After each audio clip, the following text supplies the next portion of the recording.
Economy, उसकी life line किसे कहते हैं? ट्रांसपोर्ट। ट्रांसपोर्ट कितने होते हैं? लैंड, वाटर, एयर होते हैं ना, सुना बचपन से सुना है। अगर मैं बात करूँ लैंड में सबसे, इंडिया में जो सबसे ज़्यादा इकोनॉमी में काम कर रही है वो है रेलवे। लैंड ट्रांसपोर्ट में सबसे ज़्यादा काम कर रही रेलवे। अच्छा, अगर आपसे पूछा जाता है कि आपको पता होना चाहिए कि फर्स्ट टाइम ट्रेन चली थी वो कहाँ से कहाँ तक और कब चली? बेसिक जीके का क्वेश्चन है। 1853 में मुंबई टू ठाणे, ठाणे जखन,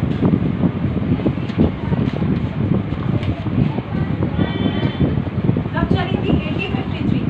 ट्रैक कितना था? सिर्फ 34 किलोमीटर।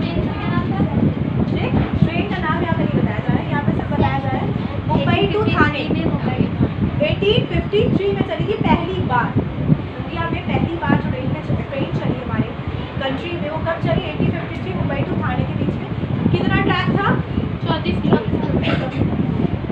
प्रेजेंट टाइम में ट्रैक की कितना किलोमीटर है? 600।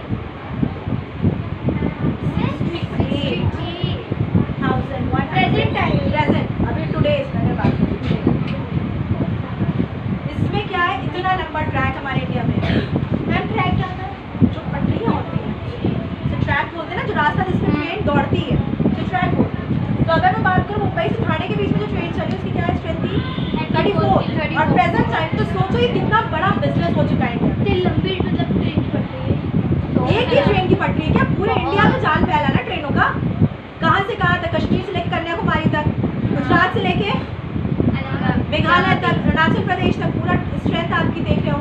अच्छा, मैं बात करूँ इंडियन रेलवे कितने जोन में बटा है? 17 जोन। कितने जोन है? 17। एक जोन का हेडक्वार्टर इलाहाबाद में। नॉर्थ सेंट्रल रेलवे जोन जो है, नॉर्थ का सेंट्रल, ये इलाहाबाद में। कब बना है? 1 अप्रैल 2003 इलाहाबाद। तो अगर आपसे कोई कहे भाई इलाहाबाद काफ़ी बैकवर्ड एरिया, नहीं, 17 जोन है रेलवे के। कितने? 17।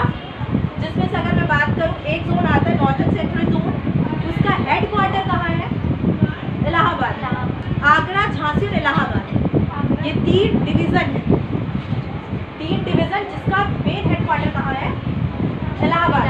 यानी आगरा, झांसी और इलाहाबाद के बीच जितने भी ट्रैक्स लाइन्स है उसका हेडक्वार्टर कौन है? इलाहाबाद है। कितने जोन है? 17। पहली ट्रेन कब चली? 1853 में मुंबई से ठाणे के बीच। ट्रैक कितना था? 34। प्रेजेंट टाइम में ट्रैक कितना? 103। समझ में आ रहा है? अगर मैं बात करूँ, आपने मालगाड़ी देखी है? पैसेंजर ट्रेन तो आपने देखी है, ठीक। अब पैसेंजर में भी आपने देखा होगा कि रिजर्वेशन में AC होती है और स्लीपर होते हैं, तो उसमें भी प्राइजेस टिकट के क्या होते हैं? ज़्यादा होते हैं। आपने एम्प्लॉयज़ देखे हैं रेलवे में, एम्प्लॉय जो काम करने वाले होते हैं उसमें D लेवल से लेके A लेवल तक के होते हैं। जैसे कोई आपने देखा होगा कि कोई लगेज उठाने वाले होते हैं, क्लीनिंग करने वाले होते हैं, कुछ ऑफिसर्स होते हैं, अनाउंस करते हैं, कुछ टिकट काटते हैं, DTO, कई सारे उसमें एम्प्लॉयमेंट। तो यानी अगर मैं बात करूँ रोज़गार के लिए भी अच्छा खासा स्कोप है वहाँ एम्प्लॉयमेंट के लिए। अगर मैं बात करूँ सबसे इम्पॉर्टेंट चीज़ क्या है कि वहाँ से अच्छी खासी अर्निंग हो रही है। किसको? गवर्नमेंट। जो रेलवे, अगर आप देखते हो कि ट्रेन तो हमेशा क्राउड से बहुत ज़्यादा भीड़ रहती है हमेशा ट्रेन, तो टिकट बिना टिकट के तो लोग करते नहीं, टिकट खरीदते हैं तभी तो वो सफ़र करते हैं। तो वो पैसा किसको मिल रहा है? गवर्नमेंट। तो इकोनॉमी की लाइफ लाइन है कि नहीं? नहीं है? बिल्कुल लाइफ लाइन है इकोनॉमी की। अगर मैं बात करूँ सबसे इम्पॉर्टेंट चीज़ है कि ट्रांसपोर्ट में रेलवे से सामान एक जगह से दूसरी जगह पहुँचाना काफ़ी आसान होता है और काफ़ी कम प्राइस। आपने मालगाड़ी देखी होगी, उसमें कोयला जाता है, या अगर मैं बात करूँ सीमेंट जाती हो, देखा होगा सरिया जाती है, बहुत कुछ मशीनें बड़ी बड़ी जाती हैं, गाड़ियाँ जाती हैं एक जगह से दूसरी जगह पे।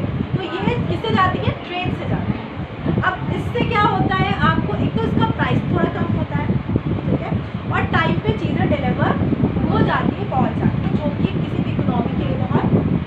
अच्छी कंडीशन और इजी कंडीशन माना जाता है। अब इसमें कुछ प्रॉब्लम्स हैं।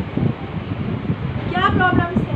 सबसे बड़ी प्रॉब्लम्स है इसमें करप्शन लेवल बहुत ज़्यादा। अगर मैं इसमें सबसे नीचे लेवल की करप्शन की बात करूँ, आपने देखा होगा ऐसे बहुत से लोग हैं जो बिना टिकट सफ़र करते हैं, टिकट के लिए, ठीक है, क्योंकि इतनी ज़्यादा पब्लिक होती है कि हर को चेक करना काफ़ी मुश्किल हो जाता है, ठीक है।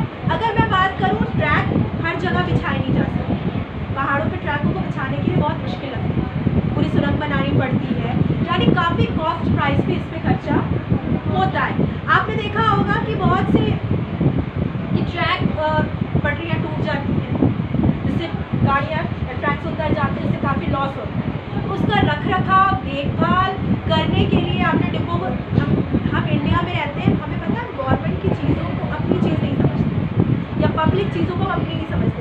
हम जब ट्रेन में सफ़र करते हैं हम उसको बहुत गंदा कर देते हैं, उसको बहुत नुकसान भी पहुँचाते हैं, तो उन सब का रख रखाव काफ़ी ज़्यादा हाई हो जाता है, इसमें कॉस्ट प्राइस पैसा लगता है। तो ये सब छोटे छोटे प्रॉब्लम्स हैं जो रेलवे के लिए धीरे धीरे क्या होती जा रही है, बहुत बड़ी होती जा रही है। एक तो सबसे बड़ी प्रॉब्लम है कि ट्रैक्स जो बिछाए जाते हैं उसमें काफ़ी इन्वेस्ट करना पड़ता है। आपने देखा होगा कि रेलवे की ज़मीनों में बहुत ज़्यादा इलीगल कब्जा भी आपने देखा होगा, स्लम्स बस्तियाँ बन जाती हैं। कभी रेलवे ट्रेन से कहीं गए हो? पटरियों की साइड में देखा बड़ी बड़ी झोपड़ियाँ बनी होती हैं, ठीक है, तो उससे भी काफ़ी उससे क्या होता है कि जो प्रॉपर्टी लॉस होता है वो भी बहुत ज़्यादा होता है। आपने देखा होगा कि जो रेलवे के ट्रैक्स बनते हैं उसमें जो गिट्टियाँ बिछाई जाती हैं उनको तक लोग हटा देते हैं, यानी कि आगे बेचना शुरू कर देते हैं, ठीक है। आपने देखा क्योंकि जो गैप है ना वो गैप बढ़े, उसके बीच में वो जो पिलर्स लगे होते हैं उसमें ट्रैक बनता है, उसके जब वो चलती है ना तो ट्रेन में काफ़ी लोड है, अब वो जब स्पीड से चलती है तो वो हिलती है, तो वो उसका जो गैप है वो पास में ना जाए, इसलिए उनको गैप को मेंटेन रखने के लिए, और गिट्टियाँ काफ़ी मजबूत होती है तो इसलिए मिट्टी से इसलिए कवर नहीं किया जाता कि मिट्टी दबने लगे, उसको गिट्टी डाल के आपने देखा होगा वो खाली हो जाती है।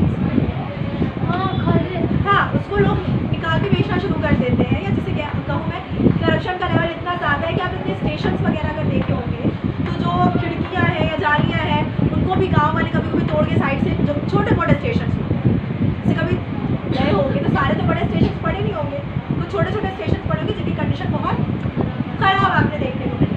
अगर मैं बात करूँ, आपने देखा होगा कि रेलवे में इलेक्ट्रिसिटी प्रॉब्लम्स बहुत ज़्यादा है, लाइट का इशू बहुत रहता है, ठीक। सबसे अगर और मैं इसके साथ साथ बात करूँ, आपने सफाई क्लीनिंग का इशू तो सबसे ज़्यादा, ट्रेनों की जो सफाई होती है वो, अगर ट्रेन इलाहाबाद से जाती है मुंबई तक या दिल्ली तक जाती है तो अब इतनी पब्लिक है, इतना रश रहता है, इतनी भीड़ रहती है कि क्लीनिंग होती तो है काफ़ी गैप पे, जैसे अगर मैं बात करूँ, लेकिन उसमें भी बहुत ज़्यादा टाइम टेकिंग होता है। कहीं अगर ट्रेन बहुत देर तक रुकती है तभी उसकी क्लीनिंग हो पाती है, नहीं तो अगर हर स्टेशन में तो ट्रेन 5 मिनट या 10 मिनट ही रुकती है, इतनी जल्दी क्लीनिंग तो हो नहीं पाएगी। अगर कम से कम किसी स्टेशन पर ट्रेन आधा घंटा रुकती है तब क्लीनिंग का काम हो पाता है, तो इससे भी डिब्बों को बहुत ज़्यादा नुकसान होता है, वो गंदे होते हैं और उसका रख रखाव भी बहुत ज़्यादा नुकसान। आपने देखा होगा कभी कभी आग लग जाती है या शॉर्ट सर्किट हो जाता है ट्रेनों में, तो उससे भी बहुत ज़्यादा लॉस हमें देखने को मिलता है।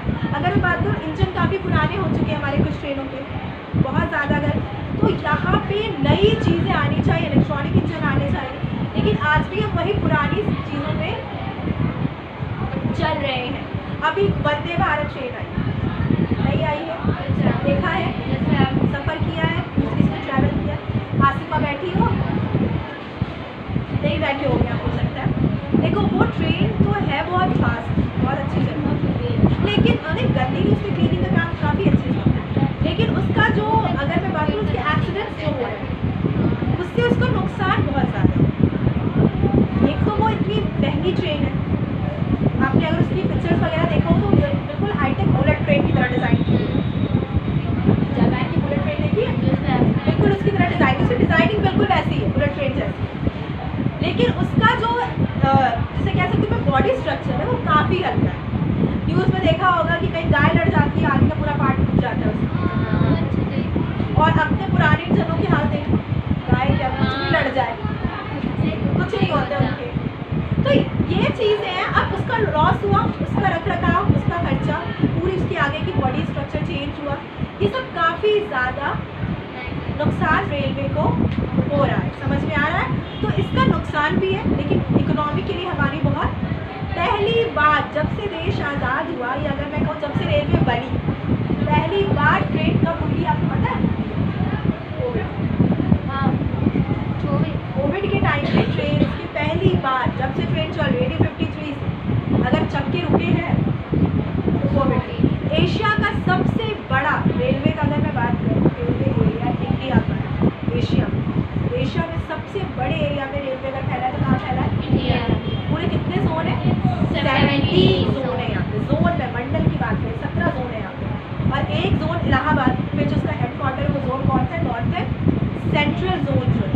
कब बना? 2003 में बना है, समझ में आ रहा है। अब मैं इसके लैंड में सबसे इम्पोर्टेंट ये था, वो तो बस तो चीज़ें हैं, रेलवे के बाद मैं अगर बात करती हूँ वाटर, जितने होते हैं सब गवर्नमेंट नहीं बेटा, उसमें आपको हेड ऑफ पे भी रखा जाता है। हेड ऑफ का मतलब ठेके पे, संविदा पे, सबके सब गवर्नमेंट नहीं है। अब तो गवर्नमेंट ने रेलवे को भी प्राइवेट करना शुरू कर दिया धीरे धीरे। इलेक्ट्रिसिटी, अब जिसमें जो जॉब्स आएंगी वो भी प्राइवेट सेक्टर से रिलेटेड आएंगी। तो रेलवे की जॉब सेंट्रल जॉब है, चीज़ याद रखिए। इसमें सैलरी बहुत तेज़ी से बढ़ती है। जितनी भी जॉब सेंट्रल से रिलेटेड होती है, उनकी सैलरी बहुत तेज बढ़ती है, स्टेट लेवल की नहीं होती। रेलवे सेंट्रल है ना, रेलवे का सारा दारोमदार किसके हाथ में है? सेंट्रल गवर्नमेंट के हाथ में। इस time present time railway minister कौन है?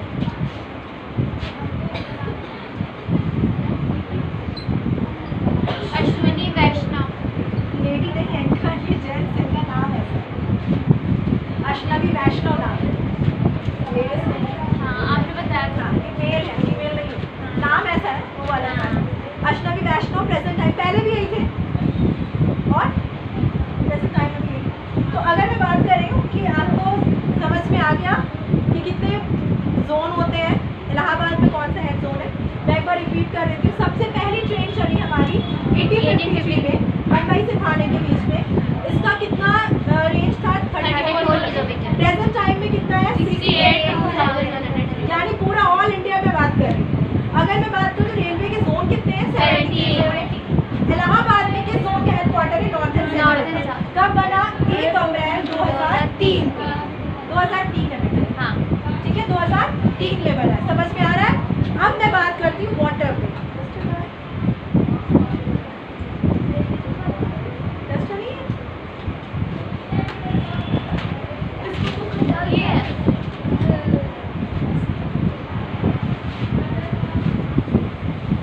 वाटर, पानी से सुना है? अच्छा, मुझे एक बात बताओ, इंडिया को डिस्कवर किसने किया था? अच्छा, कहते हैं कि इंडिया को डिस्कवर किसने किया? Vasco da Gama. कब किया?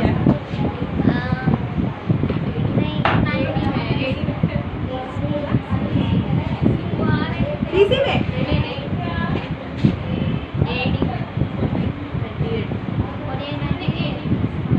वास्को ड गामा कौन था? कहाँ का रहने वाला था? क्रिस्टियानो रोनाल्डो को जानते हो? किस टीम से खेलता है वो? पुर्तगाल से खेलता है। अरे भाई, कुछ तो जान लो गेम के बारे में भी। तो वास्को ड गामा पुर्तगाली था, पुर्तगाल का रहने वाला था, और ये इंडिया में कब कहाँ से एंटर करता है? कोलकाता से। बिल्कुल, कोलकाता से वो एंटर करता है। कहते हैं कि उसने इंडिया को डिस्कवर किया। यहाँ पे देखो, डिस्कवर करने का मतलब है कि उसने इंडिया से सी, समुद्री रास्तों को ढूंढा था। डिस्कवर का मतलब ये नहीं कि उसने खोज के निकाल दिया कहीं से। 1498 से पहले भी इंडिया था। तो अगर मैं बात करती हूँ उसने क्या किया है? समुद्री रास्तों को ढूंढा। किसने? Vasco da Gama. ये क्या था? ट्रैवलर। जैसे जो यात्री होते हैं, उनका काम क्या होता है? सिर्फ नहीं, ट्रैवल करना काम होता है, एक जगह से दूसरी जगह जाता है। जैसे कि अगर मैं बात करूँ, अमेरिका को किसने ढूंढा है? कोलंबस। नहीं सुना ना? ये क्या टॉपिक है? ये मैं आ रही हूँ वाटर, जो वाटर लैंड है हमारा। तो कैसे वाटर लैंड से जो वाटर ट्रांसपोर्ट कैसे, अभी लैंड ट्रांसपोर्ट पड़ा, अब उसके बाद वाटर ट्रांसपोर्ट की बात करते हैं कि कैसे पानी के रास्ते से जहाज आती है और जाती है, इम्पोर्ट और एक्सपोर्ट होता है। तो कैसे रास्ता ढूंढा गया था? तो अगर मैं बात करूँ सबसे पहले वाटर ट्रांसपोर्ट के लिए जो रास्ता ढूंढा था वास्को डी गामा ने ढूंढा था। पुर्तगाल का रहने वाला था। कहाँ से एंट्री मारी थी इसने? कोलकाता का काली तट है, वहाँ से उसने एंट्री मारी थी, वही इंडिया में आया था। अब मैं बात करती हूँ कि इंडिया का वाटर वे यानी जो पानी का रास्ता है वो सबसे पश्चिम साउथ का एरिया आपने देखा होगा, 3 तरफ से पानी से घिरा है। साउथ की तरफ अगर आप चेन्नई, कोच्चि, महाराष्ट्र, बैंगलोर, विशाखापट्टनम, ये कहाँ है? अरे मेरे को नीचे है ना, साउथ की तरफ है। तो सबसे ज्यादा, अब मैं बात करूँ यूपी में, तो ये हो नहीं सकता। वाटर ट्रांसपोर्ट यूपी में हो सकता है, नहीं हो सकता। एमपी में हो सकता है, नहीं हो सकता। ये ज्यादातर कहाँ तुम्हें देखने को मिलेगा? साउथ की तरफ। क्यों? क्योंकि समुद्र भी तो है, हमें समुद्र का एरिया कहाँ देखने को मिलता है? साउथ की तरफ ही देखने को मिलता है। तो अगर मैं बात करूँ इसमें सबसे बड़े पोर्ट्स जानते हो ना, बंदरगाह, जहाँ सामान आता है और जाता है, हाँ उसे पोर्ट्स बोलते हैं, बंदरगाह बोलते हैं, जहाँ पे सामान इम्पोर्ट और एक्सपोर्ट का काम होता है, यानी सामान उतरते हैं और सामान जाते हैं। अगर मैं बात करूँ, आपने बड़ी बड़ी जहाज़ों को देखा होगा जो माल लेके आती है, जैसे ब्रिटेन से चली या अमेरिका से आ रही है शिप्स जो आपकी आती है। भैया इंडिया सबसे बड़ी मार्केट है। क्यों मार्केट इंडिया सबसे बड़ी? दुनिया में सबकी नजर कहाँ है? इंडिया। अगर मैं बात करूँ, इंडिया दुनिया में सबसे बड़ी मार्केट इसलिए है क्योंकि पॉपुलेशन में 1 नंबर पे है। तो जितनी आज पता चला है। गुड मॉर्निंग बेटा, सुबह हो गई। अगर मैं बात करूँ, इंडिया 1 नंबर पे है, फर्स्ट नंबर पे आता है। तो सबकी नजर किस पे है? इंडिया पे है। तो अगर मैं बात करूँ, जितने भी इंटरनेशनल ट्रेड है, उन्होंने कहा किस चीज़ पे सबसे ज़्यादा इन्वेस्ट करने की सोचा? इंडिया पे। तो ये जो सबसे ज़्यादा ट्रेडिंग सेक्टर की अगर मैं बात करूँ, एक्सपोर्ट का काम है, इम्पोर्ट का काम हो रहा है, वो शिप के जरिए भी हो रहा है। तो अगर मैं पोर्ट्स की बात करती हूँ तो नाम लिख लो, मुंबई, कोच्चि, विशाखापट्टनम, हाँ विशाखापट्टनम, चेन्नई,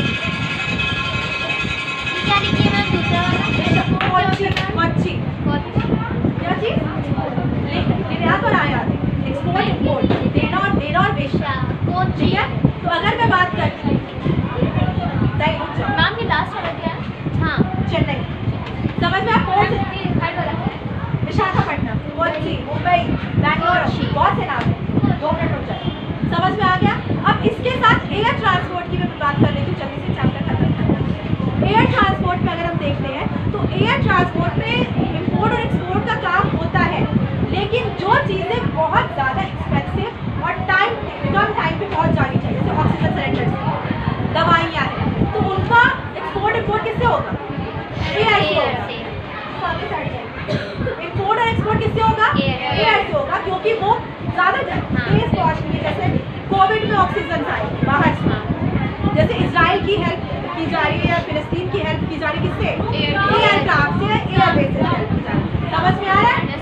इस चीज़ टूरिस्ट सेक्टर भी बहुत बड़ा ट्रेडिंग सेक्टर है, क्योंकि टूरिस्ट बाहर से आते हैं। किस चीज़ से आते हैं वो? रेलवे से या एयर से या शिप से। तो ये भी ट्रेडिंग का बहुत बड़ा सेक्टर है। तो इंडियन इकोनॉमी में ये तीनों जो ट्रांसपोर्ट है, लाइफ लाइन है। समझ में आ गया? भाई ट्रांसपोर्ट ही तो लाइफ लाइन होते हैं किसी भी कंट्री के लिए। और रेलवे सबसे बड़ी, सबसे इम्पोर्टेंट क्या है? Thank you ma'am.